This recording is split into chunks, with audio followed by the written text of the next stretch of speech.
I have always had this mindset of I can learn whatever I need to learn if it's something that I want to do. But were aspects of my own personal development that, whether it was due to trauma, the loss of my brother, or just patterns and conditioning that I had grown up with, that meditation brought awareness to. Hello, and welcome to another episode of Cosmic Chats. Today we have the beautiful Camille Aragon, who is an actress, comic, a creativity coach, a yoga instructor. There are so many facets to this woman, but we're going to hone in on the most fascinating thing of all. Was that 4 years old, she had an incident where she viscerally remembers someone told her she couldn't do it, and she went and did it anyway. And from then on, she's never held in her mindset the idea that she couldn't do anything she wanted to. So how would you describe the taste of a banana to someone who's never eaten one? The taste of a banana is like sweet, mild, tangy, slightly tangy, very slightly tangy, almost vanilla, tropical delight. So you like them? I do like bananas. They're very versatile. You could put them in smoothies. You can make bread out of them. I think I like every smoothie. Yeah, I mean, it can, thicken the texture of a smoothie. So that can be good. I think that's why, right? Yeah. It makes it a smoothie. Otherwise, it's just kind of juice or slushy. Exactly. It's a slushy, not a smoothie. But nowadays, you put lots of additive powders and things like that in your smoothies. Sometimes I'll put like a spirulina powder in it, or a little scoop of matcha powder. Yeah. So it tastes like chocolatey greens. Yeah, like a superfood power-packed energy boost. I mean, like just get nettles and dirt. Yeah, it's basically if you just take everything from the farmer's market and put it in a blender. So do you have a moment in your childhood that you specifically recall changed your perception and your outlook on life? Yes, there was a moment when I jumped into the swimming pool of my family's house before I was 4 years old. And my brother had been teasing me because he had the life jacket on. We had one life jacket and my mom didn't know how to swim. And he was teasing me because I didn't really know how to swim yet. And he was jumping in the pool and then swimming to the edge, hopping out, jumping back in, and was like, you can't swim. And I was like, yes, I can. And I jumped in and I could not swim. And I started sinking to the bottom, and my mom freaked out and she jumped in. It was, in the shallow end. And then a few months later, we moved into a different house. And I think of that moment a lot. It's one of the defining moments of my life, I think, because it reminds me that like my mom has always had my back. My mom has always been like my lifeline in many ways. And I have always had that attitude of like, yeah, I can do something even if I'm not sure that I can. And it's always pretty much worked out. That moment was really interesting. There's, a lot more, I guess, that I have processed about that moment since it happened. And it is a memory that I return to quite frequently when I think about my own personal story. Did you move because to a place that had no pool? Yes, there was specifically no swimming pool in that backyard. But, it's kind of a full circle story because I actually live in the house now with the swimming pool. My parents did keep that house. They rented it out. And a few years ago, I moved here. I can swim now. I actually ended up joining the swim team when I was like 7 or 8 years old. My mom forced me into swimming because it traumatized her so much. But that she forced you when you were 8, 4 years later, though. I had taken swimming lessons consistently. And then I think it was her friends' kids were on swim team, and I had asthma. So like I couldn't run. I couldn't really do a lot of land sports without having like wheezing episodes. And the doctor was like, well, swimming would be a good exercise for her and my brother. And so she was like, oh, my friends' kids are going to swimming. We could carpool. We could take turns dropping them off. Boom, you're on swim team. And I was like, I didn't even know I was on swim team. I didn't know I was trying out. They were just like, swim a lap by yourself. And the next thing I know, I was going to swim practice like 5 days a week. So. Right. So first memory was this? Yeah, I would say that's one of my earliest memories. Another memory I have was hiding behind the rose bushes in the front yard, and my mom thinking that I had been kidnapped. How old were you then? I was probably like it was before the swimming pool incident. So I might have been like 3.5 or 4 years old. All right. Yeah. So your mom thought you were gone. Yeah. And just walk me through that. Like there's a moment of realization of this isn't a game anymore. Yeah. Well, I think I remember her panic.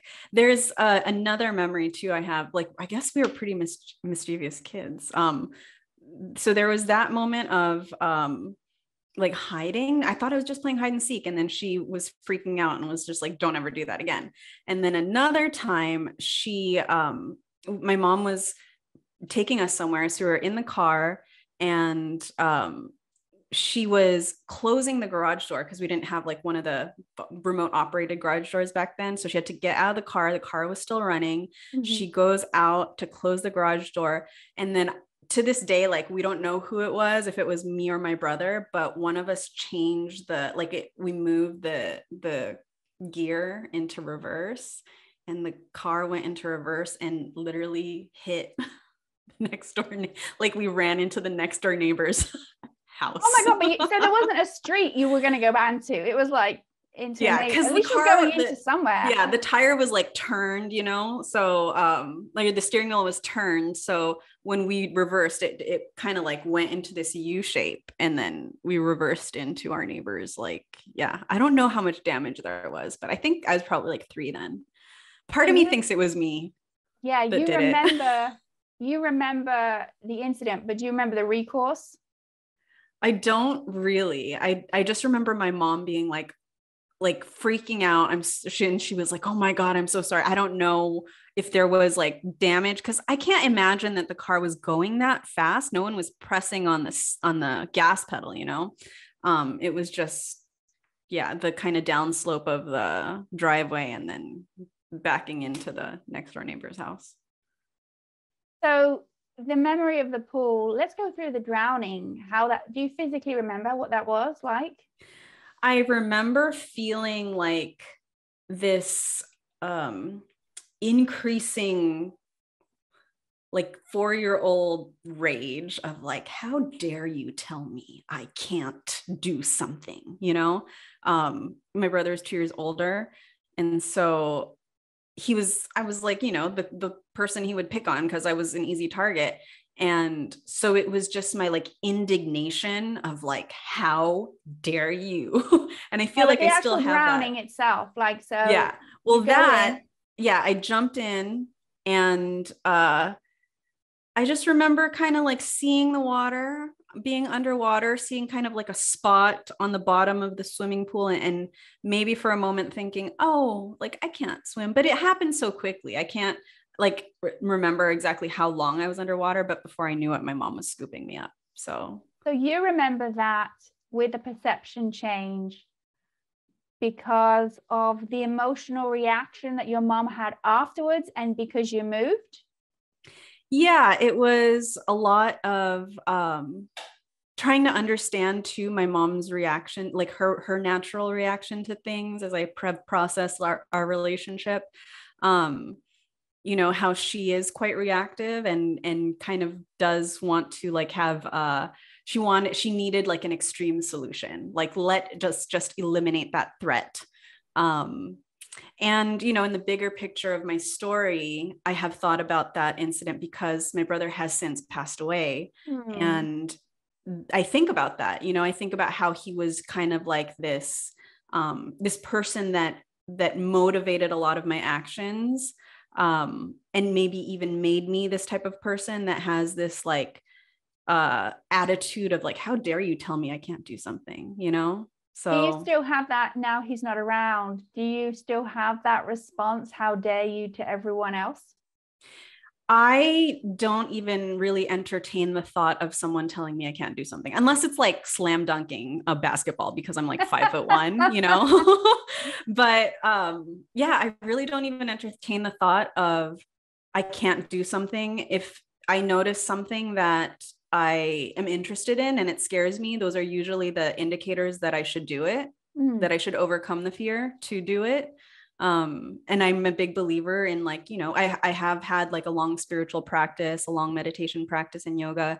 And through those things, I have really come to believe that there's really not much that you can't learn with practice. So even if I don't know how to do something, but I'm interested in learning it, and it's something that excites me or gives me some kind of nervousness that I feel like is a sign of, you know, that's something I would want to overcome so that I can do something like that, then yeah, it really is in my mindset to dedicate time and energy into learning things that I want to learn how to do.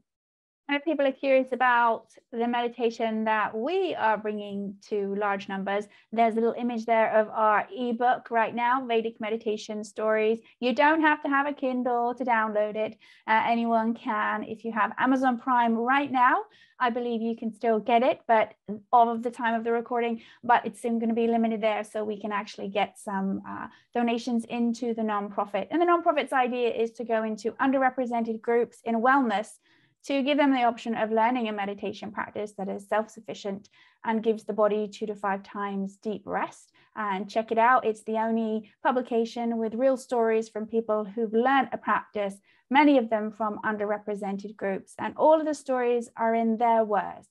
So don't get me on the spelling, but it's there so you can really feel the voice of the person who's talking about that practice. Now, would you say you've always had that mindset, or would you say that meditation has brought that more forward for you?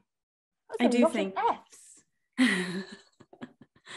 Yeah, that was good though. I think there has been a lot of growth that I've experienced because of my meditation practice.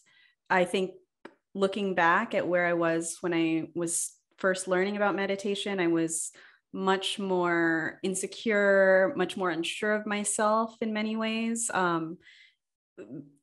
And I do think that like I have always had this mindset of I can learn whatever I need to learn if it's something that I want to do. But there were aspects of my own personal development that whether it was due to trauma, the loss of my brother, or just patterns and conditioning that I had grown up with, that meditation brought awareness to, so that I could you had continue. The practice before your brother passed? No, my brother passed away when I was 13. He was 15. And I did go through a long period of just not addressing that trauma. And when I did get into meditation, I started my yoga practice first. So I was probably around 19 years old when I took my first yoga class. I started really dedicating myself to my yoga practice in my early 20s. I became a yoga teacher. I think I was 24 years old at the time. And I've been a yoga teacher since then. And that I call my kind of gateway practice into many other forms of contemplative exercises. Now, when you became a teacher, did you find you lost time for your own practice? Yes. Yes, absolutely. Yeah. So this is something that's really important, because we can look at people, right? Look at people. This is a horrible human quality of putting someone on a pedestal and then knocking them down, right? And the idea of a yoga teacher, oh, must be so nice. A lot of time, don't get to get your own practice in anymore, right? Because teaching takes a lot out of the soul, being present. I think everybody should in high school be required to teach something, so they understand what teachers do, and they should also be required to do a stand-up as well, to be able to speak their own truth, right? So did you get to a point where you realize I've got to do more, I hate the term, self-care? and go back to yourself?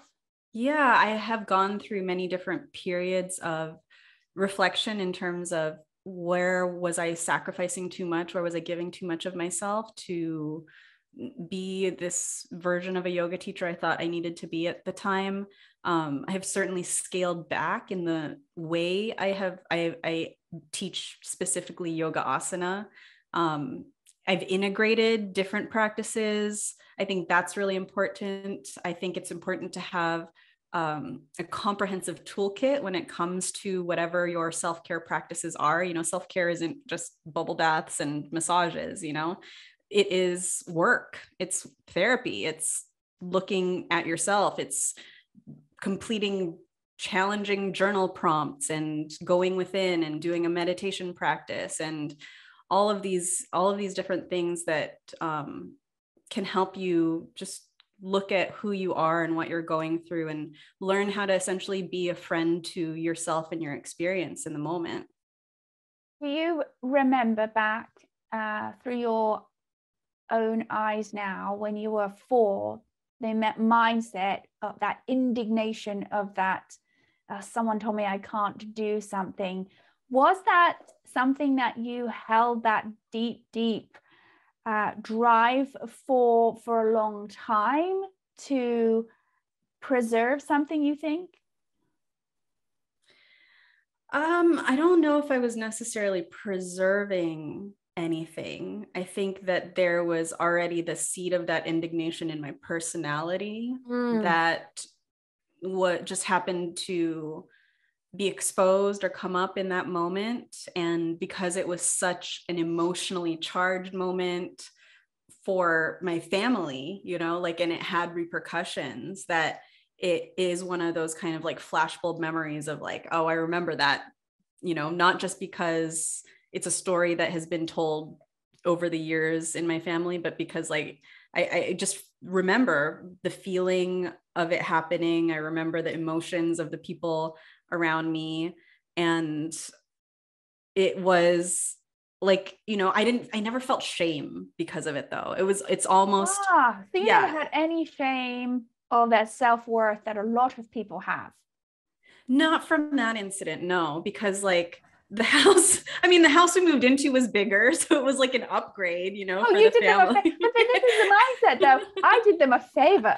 Yeah, you're welcome. If I didn't almost like die, we would not be in this awesome house right now. Yeah, exactly. It was so cool. We were like, oh my gosh, there's stairs in the new house. Like it felt like it did feel like a positive change for my family. My family is also, you know, my parents came from the Philippines. So I think for them, it did also represent an upward trajectory of their own dream of moving to this country, you know? So yeah, like it did do a lot of good things for my family, because this house, actually, they rented it out for a while.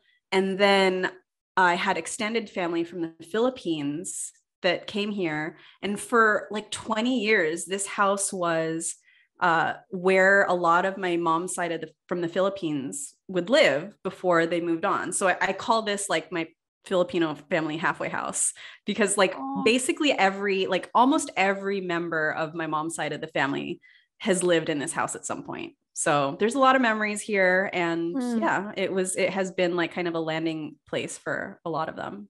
But definitely your point of view is you came into this world with that kernel of don't. So do you think from past life before that you were told no a lot, and this one you're like, no more?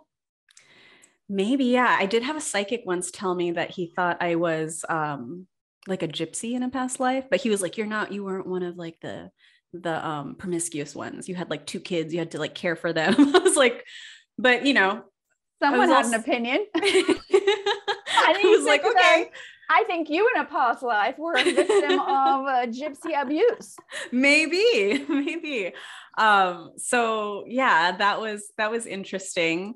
Yeah, maybe in a past life I had a lot of no's, and I came into this world wanting to expand beyond that level of consciousness and know that I could persevere or just, yeah, exist beyond whatever limitations other people were trying to place on me. Did you have a moment in your life where you realized that having this mindset of basically you don't have the same barriers that a lot of people do because they believe they can't, and have this realization of, oh, I don't think like that, and feel gratitude for that? Oh yeah, absolutely. I mean, I know that a lot of it has to do too with the fact that my brother died. So in my mind, like the worst has already happened. And that has been something that has helped me to accomplish a lot of things. You know, I went to Harvard for graduate school. I did the Peace Corps. I served in a country in the Eastern Caribbean and lived there for 2 years. I worked for the government. I worked for the Peace Corps agency under Obama's administration. I do stand-up, you know, like all these things. Whenever I would share these things with people, people have a way of kind of expressing their own fears and doubts when they hear somebody do things and saying things that they're doing that scare them. So I just remember, like, even when I was about to leave for the Peace Corps, I was telling people, like, I'm going to the Peace Corps, and their immediate response would never be, oh my gosh, that's amazing, I'm so happy for you. It would be like, I could never do that. I could never. Because yes. And so this is something that I very much learned on my own journey while I was dealing with living in chronic pain and the beginning stages of people not understanding, well, why are you not back to where you were, right? And at first, I thought it was because they genuinely were concerned. And the reality is because they wanted to make sure they didn't do what I did because it wouldn't happen to them. And so their concern also was the fear that at any point, something could happen to you physically that would alter the trajectory of your current status of life. Even if you don't like it and you want something else, take it away and, oh, it's not that bad. It's not that bad, right? That everyone's response, unless there's been clearing, right, or a lot of work, is about them. Mm-hmm. That is very true. About them. And that's a huge awakening to have consciousness-wise. Yeah. Right? Even if someone is addressing a teacher or someone who you highly revere, most of the time, unless they're giving an example to demonstrate principle or, basically a principle of some kind, it is coming from their fear or their only experience, right? And it can set up, and it does set up, codependency. Right? And where there is codependency, there is abuse. There's always abuse somehow. Whether someone becomes more codependent on the system, you have to change it back. And when you had that moment that you realized they're not actually, did you lose a lot of friends or what happened? Did you have a little bit of a perception shift? Yeah, I remember thinking, wow, I don't want to live life that way. To be the person that responds, oh, I could never do that. You know, that was every time I heard it, I would be like, I'm doing the right thing. I am doing the right thing because that is not the life I want to live. And I did lose friends, you know, but I always, I never really felt a sense of true belonging with where I'm from, or even like the kids that I grew up with. Like, I've stayed in touch with a handful of people from childhood and from junior high and high school, but for the most part, yeah, I didn't really maintain a lot of the relationships that, you know, were kind of just high school kid friends. And I think that's okay. You know, like some of us are like Facebook friends, and so they kind of have kept up with what I'm doing. But I think that the relationships I have built since then have been much more in alignment with who I am spiritually and who I'm becoming. And I have had many different realizations of, you know, being in certain groups and being part of certain communities and asking myself, is this what I want? Is this what I would want 20 years from now? And when it has been a no, then I've been unafraid to make major changes in my life so that it is more in alignment with where I want to see myself going. So we would conclude from that the the collective consciousness has a ways to go. Don't we all though? that would be the deduction. If they're saying no, don't do that, oh, that's a surefire way that that's the way to. Have you found there's been any envy that's come up when you've achieved something and people didn't think that you could, as in you can't do that, and then you go ahead and do that? Yeah, but I also think that envy is, it's always a reflection of the other person wishing that is something that they could do for themselves in their own way. I think about like doing stand-up, and so many people in my life are like, you do stand-up? I didn't know you were funny. Like from people that knew me from, before, or even Which like is so insulting. I'm like, well, it's because I just didn't feel that you deserved my humor. Did you then ask them did they say, prove it? I mean, I think that's something that a lot of stand-up comedians experience. When you tell somebody you're a comedian, they'll be like, oh, really? Tell me a joke. And I'll be like, well, that's a 2-drink minimum. Come to my show. Like, so I think that, like, I remember once even one of the first kind of times I got away from home, I did a summer program at NYU. And I remember when I came home, my mom gave me a card that was like, nobody thought you would last there for 2 months. Like, I was like, thank you.